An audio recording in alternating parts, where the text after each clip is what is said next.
Now, the purpose of a number series in NAV is quite obvious. We use number series in order to enable automatic numbering of data in NAV. If I create a new sales invoice, I would like the system to assign the number automatically so that I don't have to look up the previous number and, for example, enter the new number manually, because that would not be very efficient. So in order to achieve automatic numbering, we can set up number series. And let's go to the application so that I can show you with a couple of examples of how we can do this. So let's start with looking at the existing number series. And because I'm an accountant, the maintenance of number series could be quite important for me. And that's why if I go to Home, and if I click on Administration, you will see that I can go directly to number series from my role center. Otherwise, you can of course also use the search function. So here you can see the number series, the existing number series of our demo company Krones International.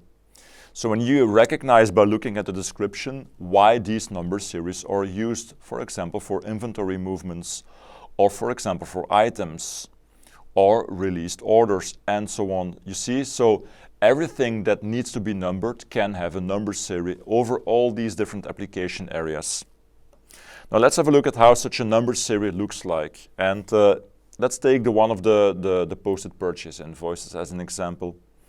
So here you can see that the number series has a code, there's a description, and then of course number series are all about defining the number format. So how do we want the number to look like? And that's something that you can do by entering a starting and an ending number. So let me click on Edit List. There we go. So now we have the same overview, but now we can start editing. So again, you can see the code and the description. But then if you go to starting number, you can see that this is a flow field. So I don't enter the starting and the ending number directly here on the number series. Now the reason will become clear if you click here on the lines, or if you just click on the starting number. And the system will now open the number series lines page.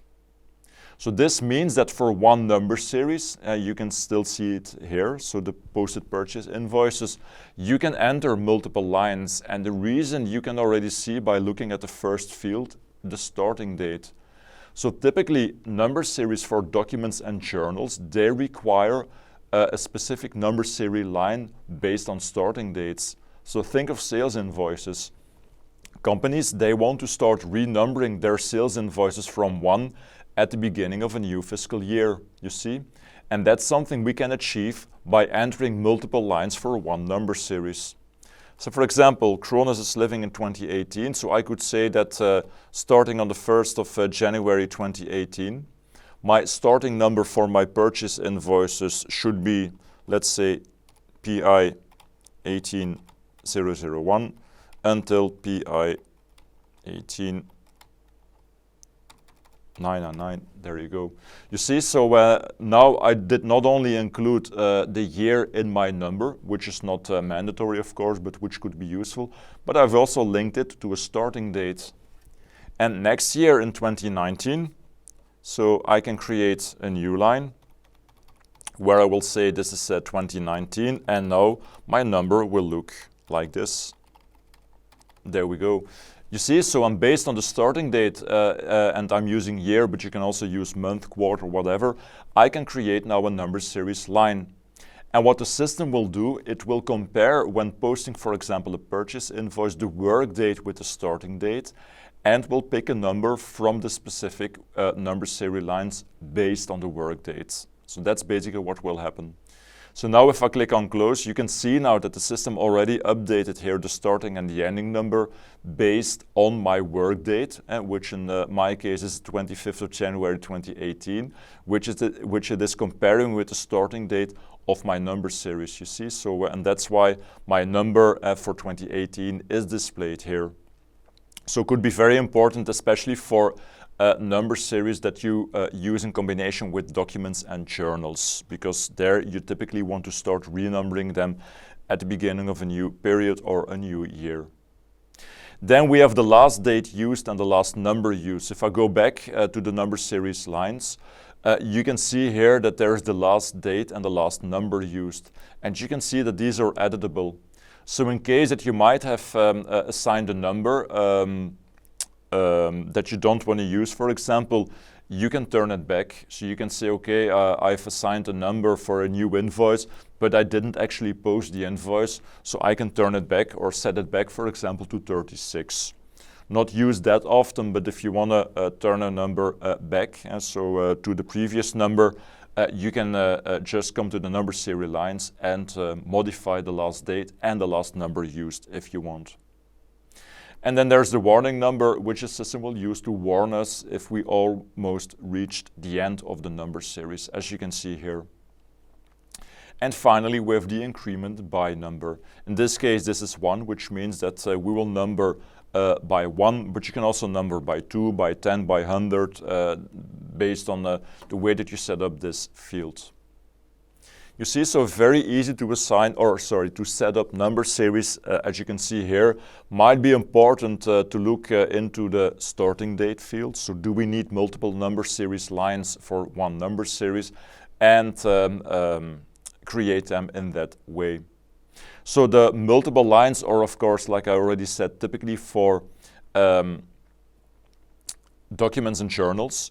But for master data, you will, in most of the cases, not apply this concept. So for example, if I go to the number series of customers, there I can just stick with one number series lines independent of the starting date. You see, because I will not start renumbering my customers at the beginning of a new fiscal year. So that's not really common business. So that's why one line without a starting date is okay here.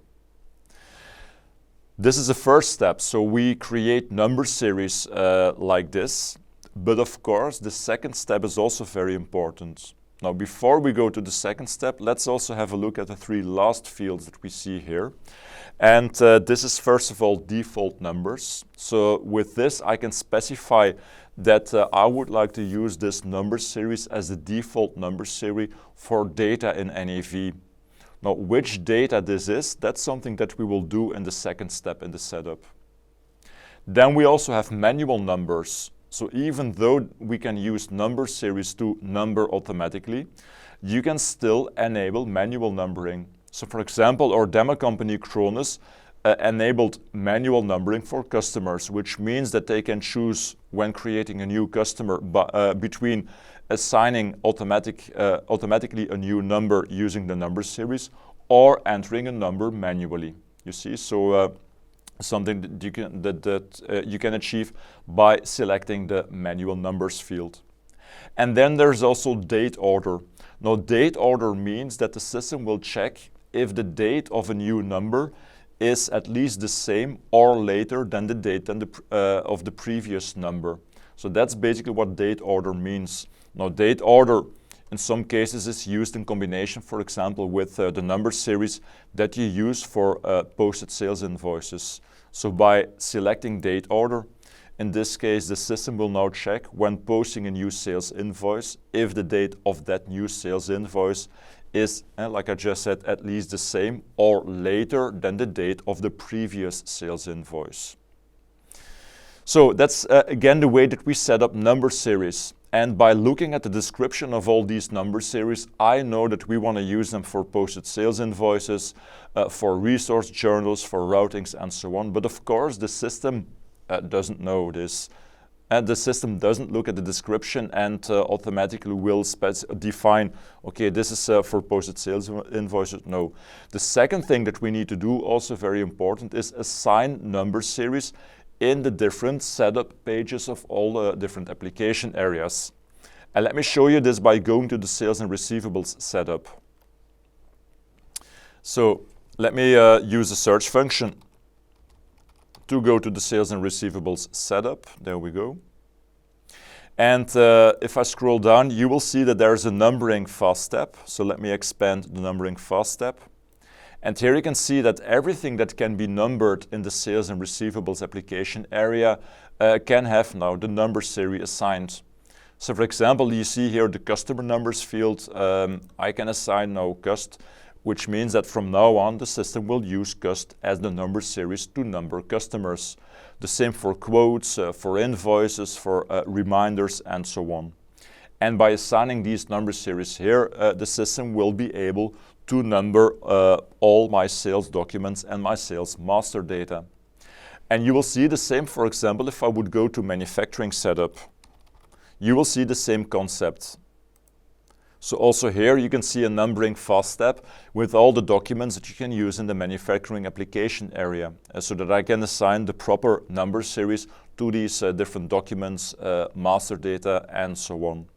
So that's the second very important step, and by performing these steps, so first of all setting up the number series and then assign it in the setup page, we can start using number series in the system. By performing the practice of this lesson, you can have a try and create a new number series yourself.